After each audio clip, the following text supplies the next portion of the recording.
대구대의 연휴를 맞아 많은 성도들이 출석하셨는데요. 이렇게 주의 전을 지키며 예배하는 모든 성도님들에게 하나님의 풍성한 은혜가 함께하기를 원합니다. 우리가 계속해서 누가복음 말씀을 묵상하는 가운데 있습니다. 한번 지난주의 말씀을 잠깐만 생각해 보기를 원합니다.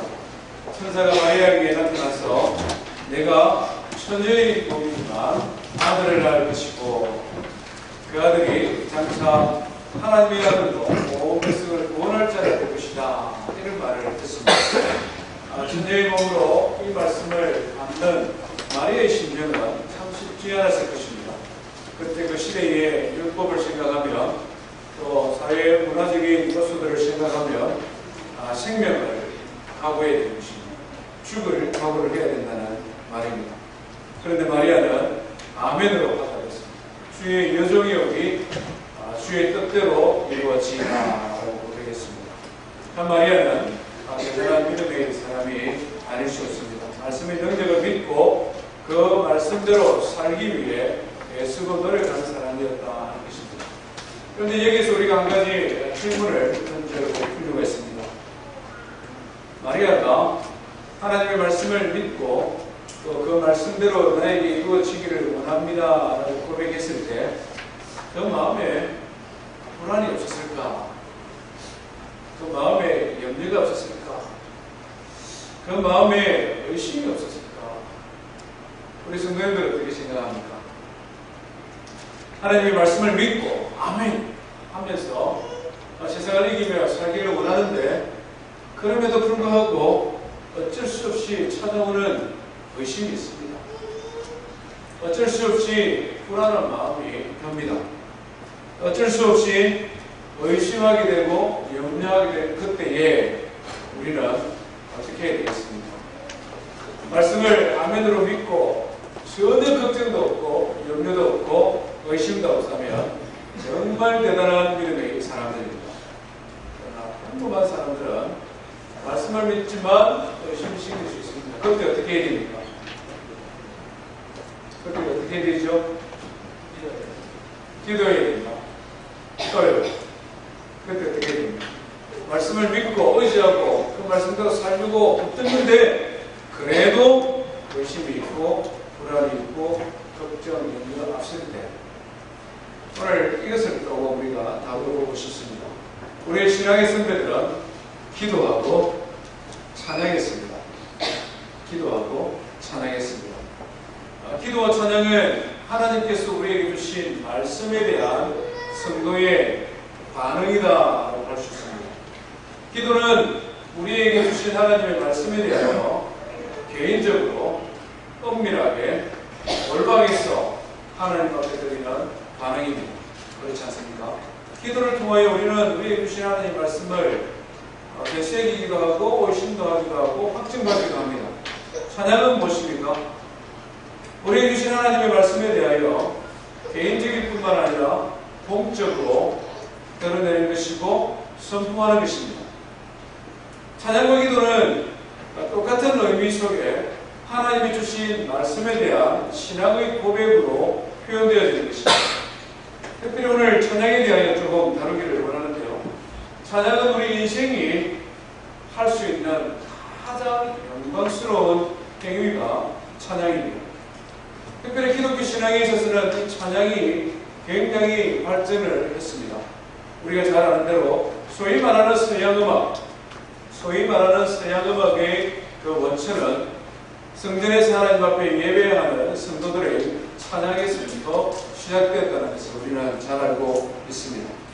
특별히 기독교 신앙에 있어서 찬양의 은혜를 누린다는 것, 이것은 우리의 신앙의 삶에 찾아오는 불안이나 걱정, 염려를 이기게 하는 하나님의 강력한 능력이 됩니다. 우리가 경험을 해봤지 않습니까? 어두운 밤길을 지나갈 때에 두려움이 영습이 올 때에 우리는 찬양으로 그 두려움을 얼마나 넉넉히 이기게 됩니다. 하나님 앞에 기도하지만 때로 기도에 집중하지 못할 때가 있습니다. 기도를 시작했는데 깊은 기도의 자리로 나가지 못할 때가 많습니다. 어떻게 하면 됩니까? 하나님 앞에 찬양하는 것입니다. 찬양을 시작하는 것입니다. 찬양은 복조 있는 기도라고 했습니다. 하나님 앞에 찬양을 하다 보면, 곡을 붙여 하나님 앞에 기도하다 보면 깊은 기도의 자리로 이렇게 스며들어가는 우리의 기도 생활을 보게 된다 하는 것입니다. 찬양을 하는 가운데 불안도, 걱정도, 염려도, 두려움도 이기고 극복해가는 우리 자신의 모습을 발견하게 된다 하는 것입니다. 마리아가 그랬다는 것입니다. 오늘 누가복음 1장 말씀을 통하여서 우리의 신앙의 삶에 있어서 찬양해야 되는 이유, 어떻게 찬양해야 되느냐, 왜 찬양해야 되느냐, 어떻게 찬양할 수 있을까, 이런 것들을 함께 살펴보기를 원합니다. 하나님의 말씀은요, 누가복음 1장 39절부터 56절 말씀입니다. 39절부터 45절은 마리아와 엘리사벳의 대화입니다. 어떻게 마리아가 기도하게 되었을까, 찬양하게 되었을까, 그 대화를 귀 기울여 보시길 바랍니다. 46절부터 56절까지는 마리아가 하나님 앞에 드렸던 찬송의 내용이고, 한번 한 절씩 교독합니다. 39절부터 56절입니다. 이때에 마리아가 일어나 빨리 산불로 가서 유대 한 동네에 이르러 엘리사벳이 마리아가 무난함을 들으며 아이가 복중에서 뛰노는지라. 엘리사벳이 성령의 충만함을 받아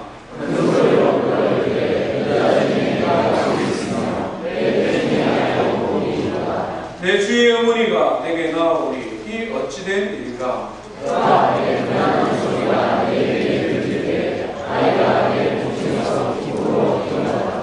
주께서 하신 말씀이 반드시 이루어지리라고 믿은 그 여자에게 복이 있도다. 내 마음이 하나님 내 구주를 기뻐하였으면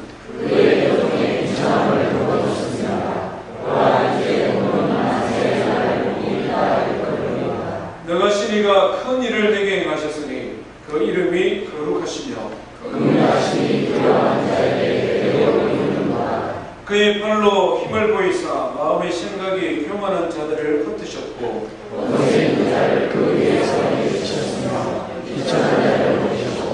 줄이는 자를 좋은 것으로 배불리셨으며 부자는 빈손으로 보내셨도다.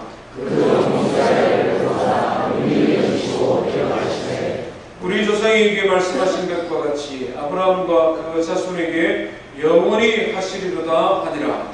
마리아가 석 달쯤 함께 있다가 집으로 돌아가니라. 아멘.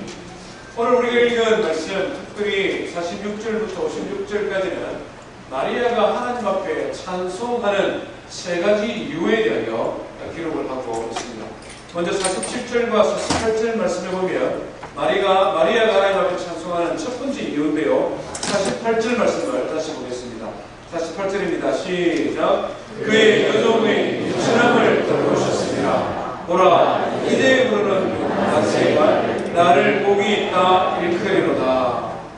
마리아가 하나님을 찬송하는 첫 번째 이유는 하나님께서 유천한 자신을 돌보셨기 때문이다. 영어 성경에 보면 For he has been mindful of the humble state of his servant.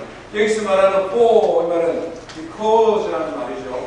그 이유 때문에 하나님께서 비천한 자기 자신의 상태를 돌보셨기 때문에 내가 하나님을 찬송합니다. 비천하다 이 말 우리가 잘 생각하지 않는데요. 사전에서 찾아보면 지위와 신분이 낮고 보잘것없다. 한마디로 말하면 하나님께서 불쌍하고 가련한 나를 돌보셨기 때문에 내가 하나님을 찬양한다 하는 것입니다. 말하자면 구원의 하나님을 찬양하는 것입니다. 하나님께서 나를 구원해 주시고 은혜를 베풀어 주셨으니 내가 주님을 찬양한다. 이 마리아의 찬양은 참 마리아의 신앙의 고백인데요. 우리가 여기서 한 가지 꼭 생각해야 될 부분이 있습니다. 그것은 과연 마리아가 자신의 고백처럼 비천한 사람이었는가 하는 것입니다. 나는 지위가 낮고 가난하고 불쌍하고 그래서 정말 보잘것없는 여인인데 하나님께서 나를 돌봐주셨기 때문에 내가 하나님 앞에 찬양한다. 마리아가 진짜 그런 여인이었느냐 이 시대에 로마의 지배를 받고 있는 이스라엘의 상황 속에 비천하지 않는 인생이 어디에 있겠습니까? 일제시대에 대한민국에 비천하지 않는 인생은 한 사람도 없었을 것입니다. 나라를 팔아먹은 외국노 아닌 이상 모두가 다 비천했습니다. 마리아도 그냥 그 정도 수준의 사람이었으면 족할 것입니다. 마리아는 객관적으로 볼 때 그렇게 비천한 여인은 아니었던 것 같습니다. 우리가 지난주에 살펴본 것처럼 마리아는 다윗의 후손인 요셉과 정혼한 사이였습니다. 다윗의 후손 요셉, 말하자면 꾀돼 있는 집안의 아들, 장손쯤 되는 사람하고 약혼을 맺은 여인이라는 것입니다. 그 시대에 물론 나라가 망했기 때문에 크게 내쉬울 것은 없습니다만은 이스라엘 역사 속에서 유다 지파, 그 중에서도 다윗의 혈통, 자랑하고 어깨에 힘을 충만한 그런 집안의 사람과 마리아는 결혼했습니다. 마리아는 특별히 몸이 연약하고 가난하고 그래서 몹쓸 병에 걸려서 신부감으로서 매력이 없는 그런 여인도 아니었다는 것입니다. 그렇지 않습니까? 우리가 일반적으로 생각해서 혹시 우리 중에 좀 아직 결혼 시기를 놓치고 있어서 제 말에 상처를 받지를 마시기를 바랍니다. 그냥 그 시대에 나이가 많고 집안에 별 볼 일 없고 그래서 결혼을 하기 위해서 결혼 지참금을 가지고 얼마나 그런 남자가 없어서 그래서 사람들이 평가에 혀를 차며 아유 저희는 집안도 가난하고 인물도 없고 몸도 병약하니 결혼을 어떻게 하겠나? 아유 불쌍하다. 이런 여인이 아니었다는 것입니다. 나라가 멸망해서 가난하지만 그는 한 집안의 사랑받는 딸이요 자신을 너무나 사랑해주는 남자친구가 있어서 약혼을 한 사이고 건강하기 때문에 행복한 가정을 이루어서 얼마든지 잘 살아갈 수 있는 지극히 평범한 여인입니다. 그런데 그가 지금 하나님 앞에 하나님께서 비천한 자를 돌보셨기 때문에 하나님을 찬양한다. 마리아는 왜 이렇게 자기 자신을 비천하다고 표현할까? 그것은 하나님 앞에서 자기 자신을 바로 보게 되었다는 것입니다. 하나님 앞에서 내가 어떤 존재냐는 것을 깨닫게 되었다는 것입니다.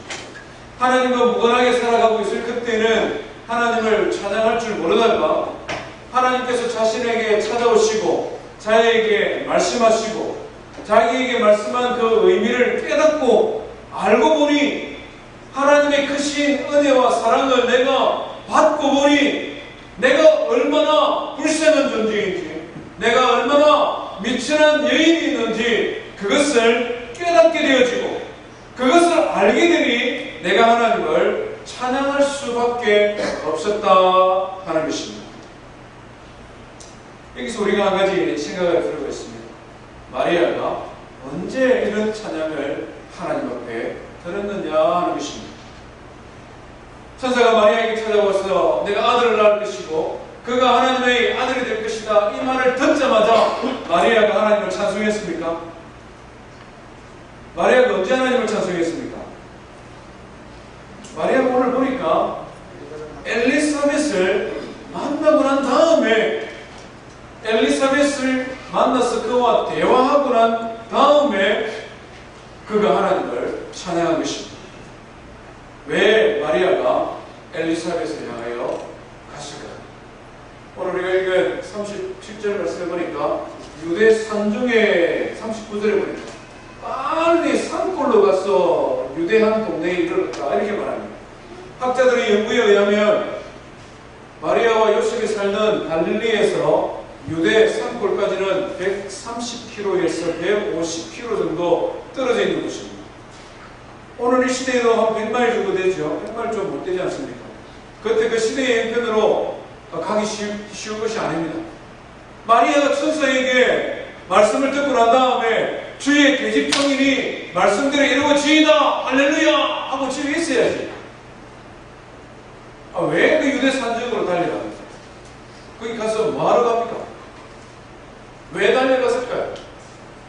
하나님의 말씀을 아멘 했지만 마리아의 마음에는 의심도 있고 불안도 있고 두려움도 있는 것입니다. 어찌 보면 당연합니다. 그렇지 않습니까? 처녀이고 남자를 알지 못하는데 아들을 낳을 것이다. 마리아가 뭐랍니까? 무슨 말입니까? 나는 아직 남자를 알지 못합니다. 천사가 말을 하죠. 너의 친족 엘리사벳, 그가 나이 많아 늙었으나 그도 역시 임신을 하였고 이미 6개월이 되었다. 주의 말씀은 능치 못함이 없다. 그러니까 마리아가 주의 뜻이 내 안에 이루어지기를 원했습니다. 화답했습니다. 그러나 그 마음속에 어떤 생각이 있겠습니까? 천사가 떠나가자마자 그냥 산중으로 향하여 달려가는 것입니다. 천사 말이 진짜인지 거짓말인지 확인해보고 싶은 마음이 안 들겠습니까? 하나님의 말씀은 능치 못함이 없다라는 말을 아멘으로 했으나 그의 마음에 불안도 있고 의심도 있고 걱정도 있는 것입니다. 그래서 엘리사벳을 향하여 달려갔습니다. 그리고는 만났습니다. 엘리사벳이 뭐라고 말합니까? 주의 종의 어머니가 나에게 나오니 내 태중에 있는 자녀가 기뻐서 뛰는구나.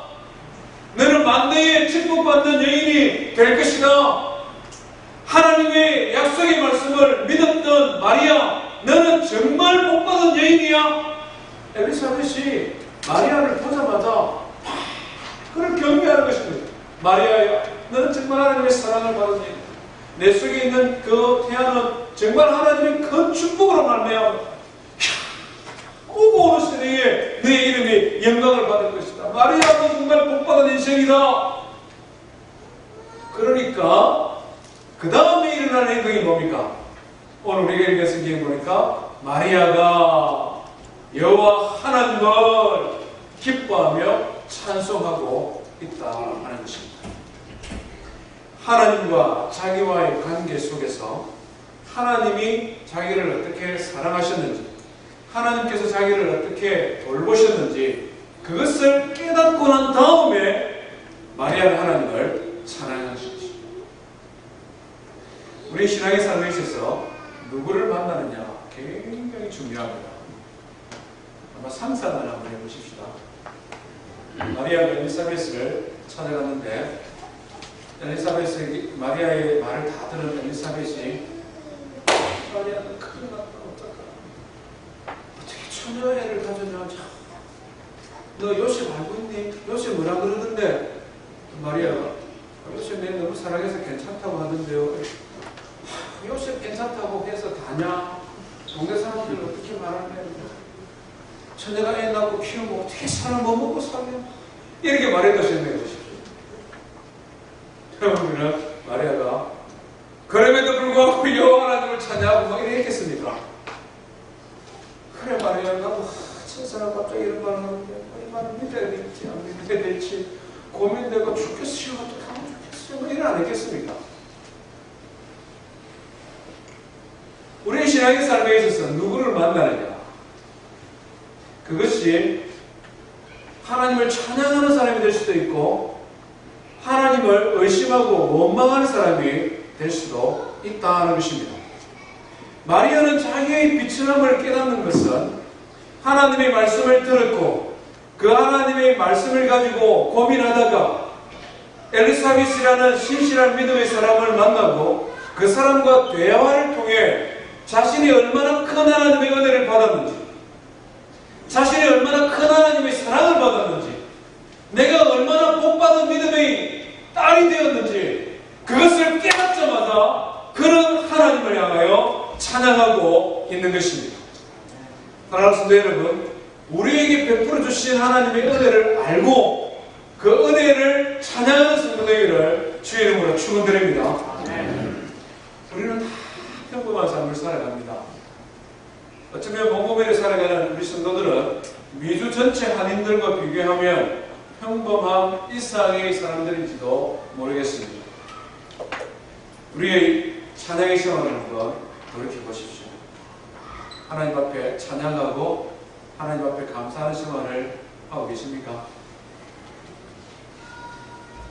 우리의 신앙의 삶 속에 찬양이 풍성합니까? 찬양하는 사람도 있고 안 하는 사람도 있습니다. 왜 그럴까요? 찬양이라는 것이 하나님과 나와의 관계 속에서 터져나오는 신앙의 고백이기 때문에 그렇습니다. 하나님과 관계없는 사람, 하나님 찬양할 이유가 없습니다. 오히려 찬양하면 시끄럽다거든요. 불신자들 보세요. 목장 모임 한다고 만약에 그냥 뒷마당에 테이블에다 놓고 찬양하면 옆집에 사는 사람들은 말을 안 해도 속으로 저기 수행이들 왜 시끄러워? 얼마든지 할 수 있지 않습니까? 하나님과의 관계가 없기 때문에 그렇습니다. 믿는 사람들의 찬양도 한번 보십시오. 각양다릅니다. 어떤 사람은 하나님을 찬양할 때 기쁨으로 찬양하는 사람, 선원들을 찬양하는 사람, 목이 터져나고 소리 높게 찬양하는 사람이 있는가 하면 어떤 성도들은 입만 벙긋벙긋하는 성도들도 있지 않습니까? 찬양하는 스타일이 그럴 수도 있고 찬양의 이유를 발견하지 못해서 그럴 수도 있다는 것입니다. 우리가 어떻게 찬양의 이유를 발견하게 되겠습니까? 하나님 앞에서 나를 바라볼 때, 마리아처럼 하나님 앞에 내가 어떤 존재이냐, 하나님 앞에서 내가 어떤 사랑을 받고 있느냐, 하나님 앞에 내가 어떤 관계 속에 있느냐, 그 관계 속에 하나님을 찬양할 수도 있고 하나님을 찬양을 중단할 수도 있는 것입니다. 우리 개인뿐만 아니라 우리의 주변에 있는 성도들 역시 마찬가지라는 것입니다. 함께 믿음의 길을 걸었습니다. 함께 신앙의 삶을 살아갑니다. 우리 일상에 얼마나 크고 작은 일들이 많이 일어납니까? 우리 일상에 만나는 크고 작은 삶의 과업들, 과정들 속에 어떤 일을 만날 때에 때로는 그것이 이해하기도 어렵고 수용하기도 더더욱 더 어렵고 때로는 왜 하나님이 나에게 이런 일을 허락하실까 원망도 생길 만한 일들이 얼마든지 우리에게 있을 수 있지 않습니까? 그때에도 우리는 하나님을 찬양할 수 있는 것입니다. 믿음의 사람을 만나고 그 믿음의 사람을 통하여 지금 내가 처해 있는 환경이 뭔지, 왜 하나님께서 나에게 이런 일을 허락하시는지, 어떻게 이와 같은 의심과 불안을 이기고 나아갈 수 있을 것인지, 그 대화를 통하여 우리는 하나님을 또한 찬양할 수 있는 것입니다. 믿음의 길에 의심이 생기고 불안이 생기고 염려가 생길 때에 믿음의 사람과 교제하고 그런 가운데서 하나님을 찬양한 이유를 발견하고 하나님을 찬양하는 성도되기를 주의 이름으로 축원드립니다. 두 번째, 오늘 본문 속에서 마리아가 하나님을 찬양하는 또 다른 이유를 발견하게 되는데요. 49절 말씀 한번 보겠습니다. 49절부터 53절 말씀까지 두 번째 마리아가 하나님을 찬양하는 찬양의 내용입니다. 49절을 한번 같이 읽습니다. 시작. 능하시니가 큰 일을 내게 행하셨으니 그 이름이 거룩하시며, 능하시니가 큰 일을 행하셨으므로 내가 하나님을 찬양한다. 50절부터 53절까지는 능하신 이가 행한 일들을 하나하나 기록을 하고 있습니다. 마리아가 하나님을 찬양하는 두 번째 이유는 하나님이 능력이 많으시고 하나님께서 큰 일을 하셨기 때문에 내가 하나님을 찬양한다 하는 것입니다. 여기 고백되어져 있는 능하신 이 The Mighty One 이라고 표현되어져 있는 이 능하신 이가 누구냐? 성경은 이 능하신 이를 엘샤다이 하나님으로 기록을 하고 있습니다.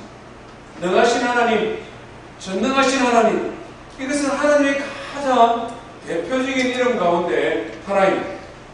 성경은 창세기 17장부터 하나님을 소개하면서 하나님은 어떤 분이시냐? 하나님을 소개하면서 능하신 하나님, 전능하신 하나님에 대하여 지속적으로 말씀하고 있습니다. 우리 창세기 17장을 한번 찾아보기를 원합니다. 구약성경 19페이지입니다. 창세기 17장 1절 말씀.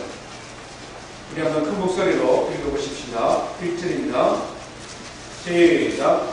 아브라함이 99세 때에 여호와께서 아브라함에게 나타나서 그에게 이르시되 나는 전능한 하나님이라 너는 내 앞에서 행하여 완전하라. 여기서 말하는 나는 전능한 하나님이라, I am God Almighty, 나는 전능한 하나님이라 God Almighty, 이것을 히브리어로 하면 엘 샤다이, 엘 이 말은 하나님, 샤다이 이 말은 풍성한, 능력 있는, 전능한 이런 의미를 가지고 있다 하는 것입니다.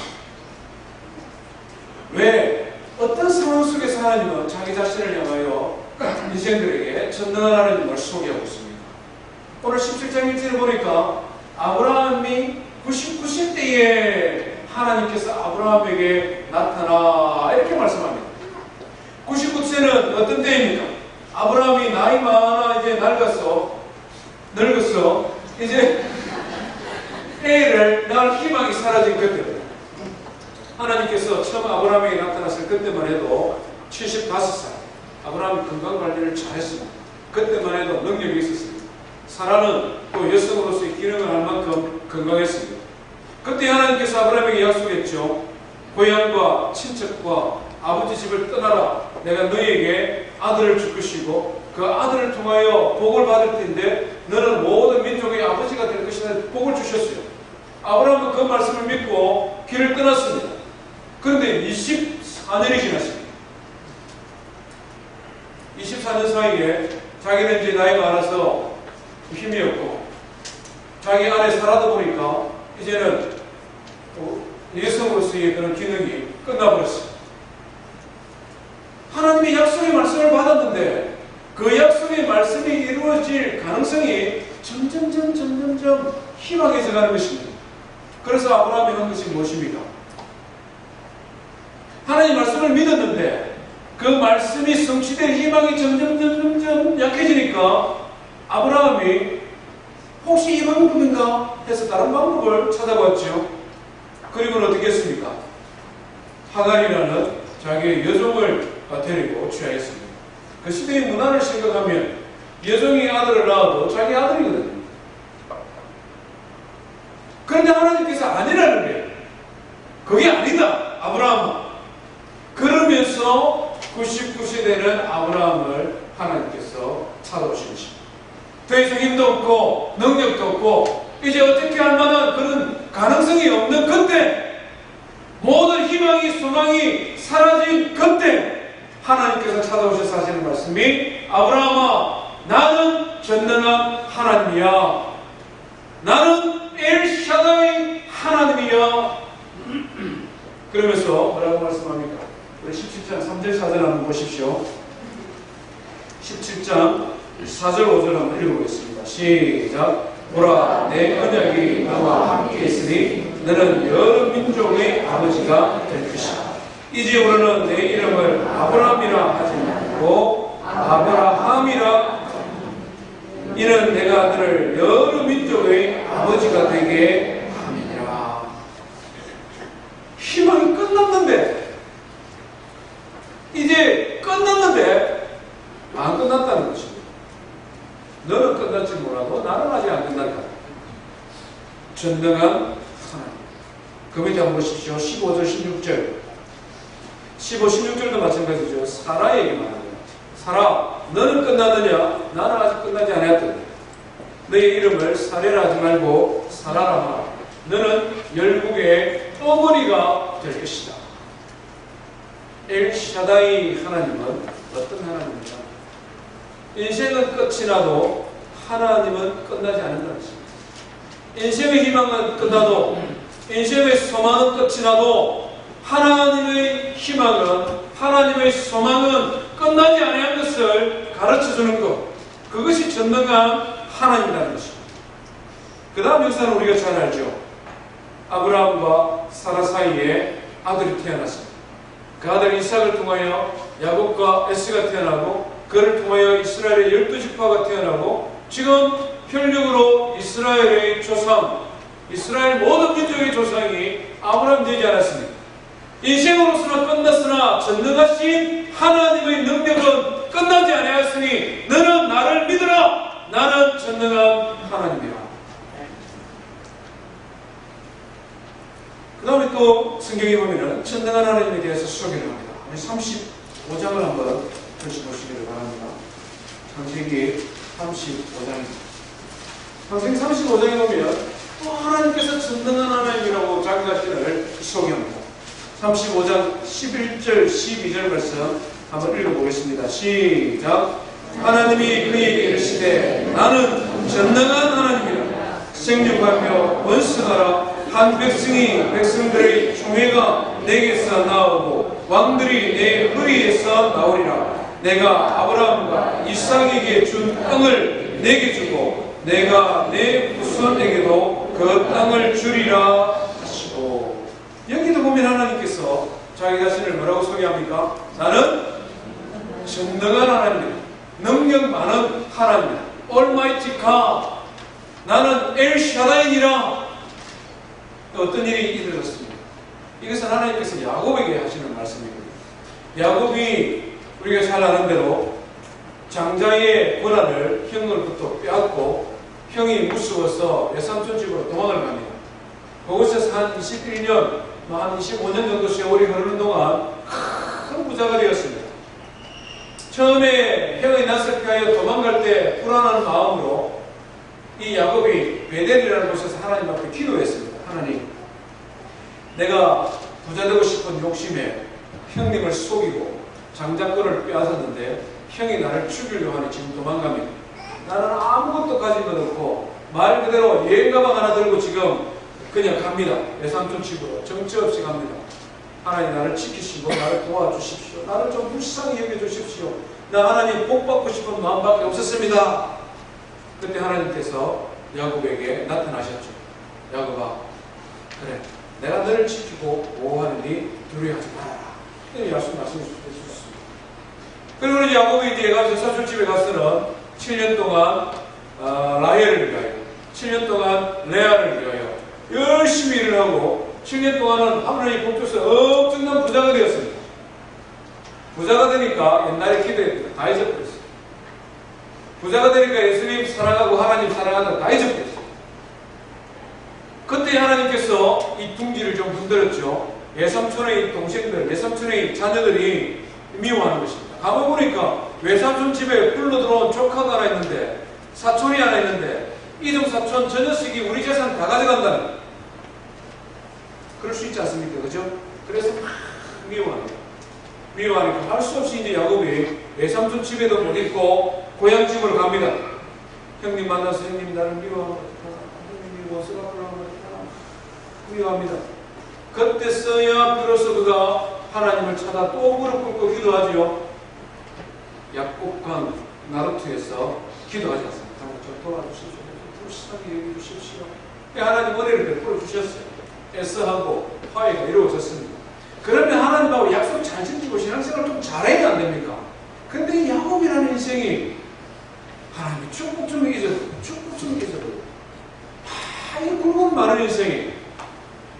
그리고는 아버지 집 옆에 가서 형님 멀찍이 들어서 사는데 부자입니다. 야곱은 12아들이 있었는데 그 중에 딸이 하나 있었습니다. 딸이 세겜이라는 도시에 놀러 갔다가 그 지역에 있는 불황자들을 만나서 폭행을 당합니다. 폭행을. 아버지는 딸이 외동딸이 폭행을 당하니까 폭행으로서 죽을 지경입니다.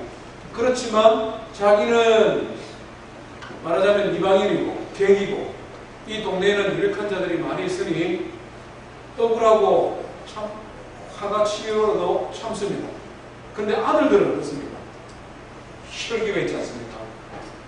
자기 누이 동생을 겁탈을 하고 망쳐놓았습니다. 그래서 이 아들들 중에 둘이가 가서 세겜 사람들을 야밤에 교모한 수를 써서 남자들을 죽여버리죠. 그 다음날 야곱이 이 모든 내용을 알게 되었습니다. 두려운 마음이 용서되는 것입니다. 이 녀석들이 좀 참지. 너희들이 이렇게 보복을 하니까 그 지역에 있는 주변에 있는 모든 가난한 사람들이 다 우리를 원수로 여기고 우리를 죽이고 우리의 재산을 다 빼앗아가지 않겠느냐. 이 철부지들아 막 애통합니다. 그때 아들들이 뭐라고 말합니다. 아버지, 그러면 우리 누이 동생을 겁탈한 저 녀석들을 가만두란 말입니까? 거기서 잘하는 것입니까? 이스라엘들의 이 피해 보복의 역사는 그때부터 이미 시작됐습니다. 하나 주면 10개로 가고 불안한 마음. 이제 지금까지 내가 이만큼 재산을 이루고 자녀들을 이루었는데 이 고장에서 이제는 살아남을 방법이 여기에 권력을 가진 사람들, 여기에 돈을 가지고 사는 여기에 있는 지주들, 이 모든 사람들이 한꺼번에 덤비면 나는 도무지 살아날 구석이 없구나. 이제 나는 모든 인생이 끝났구나.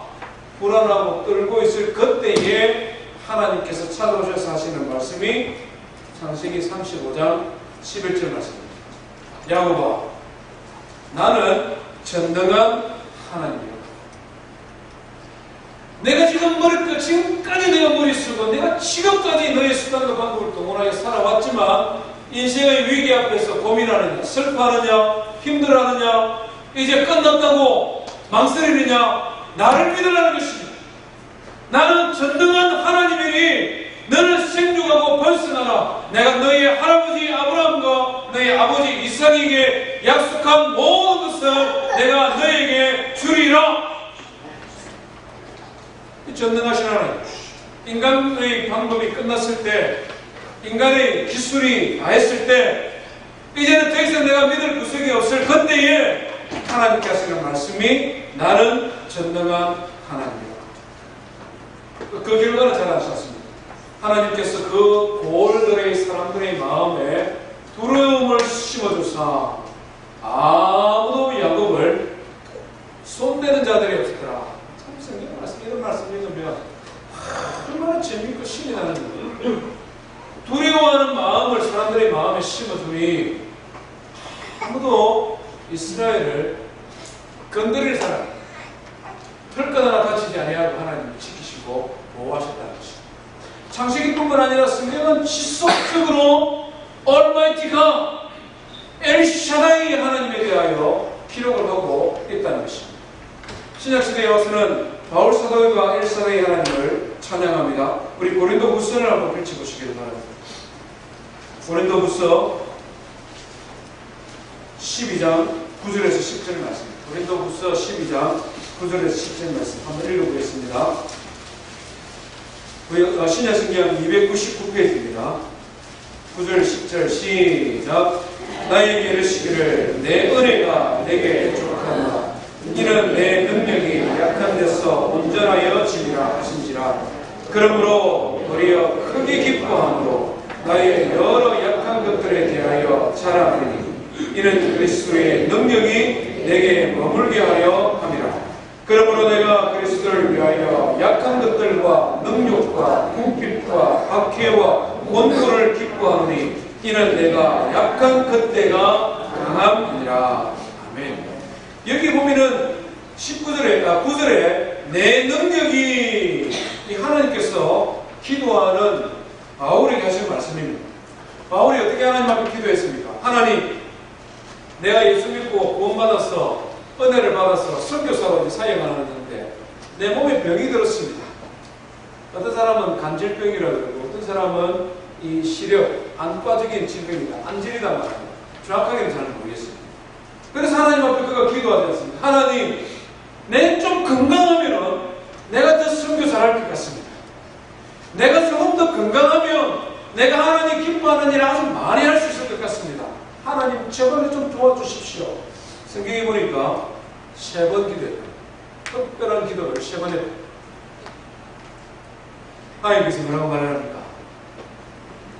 내 능력이 내게 족하니라. 여기서 말하는 내 능력이 바로 능하신 하나님의 능력입니다. Almighty God, 엘샤다이의 하나님의 능력은 내가 기도하는 대로 너의 눈이 깨끗해지고 너의 간질이 질병이 낫는 내가 건강해지는 것, 그것이 나의 능력이 아니고 내가 약할 때 그때에, 내가 약하여서 하나님 앞에 기도할 그때에 더 크게 역사하는 것, 이것이 하나님의 능력이라는 것입니다. 우리가 하나님의 능력에 대하여 오해할 때가 많습니다. 우리는 하나님의 능력이 병 걸린 사람은 항상 낫고 가난한 사람은 항상 부자가 되고 자식들은 항상 좋은 대학을 가고 회사에서는 때가 되면 항상 진급 잘하고, 이게 우리는 하나님의 능력이라고 생각합니다.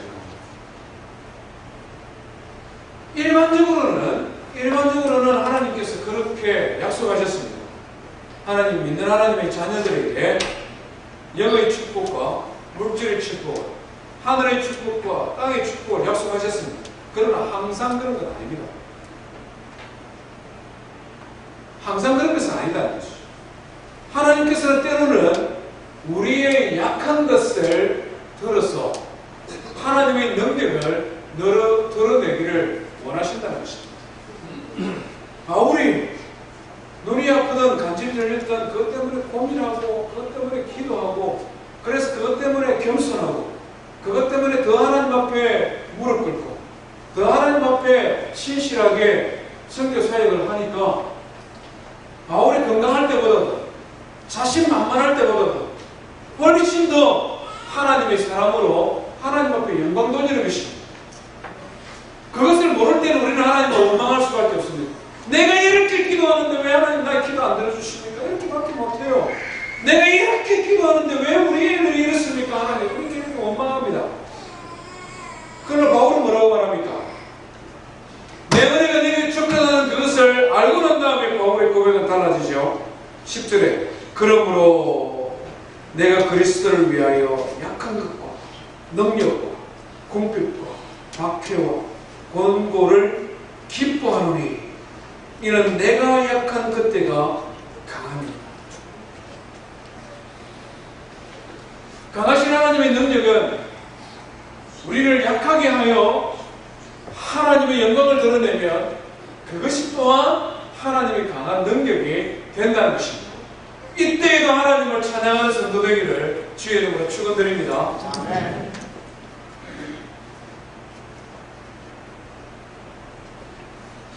10절을 줬습니다. 왜 이런 일이 나에게 닥칠까? 내가 기도하는데 왜 이게 빨리 안 이루어질까?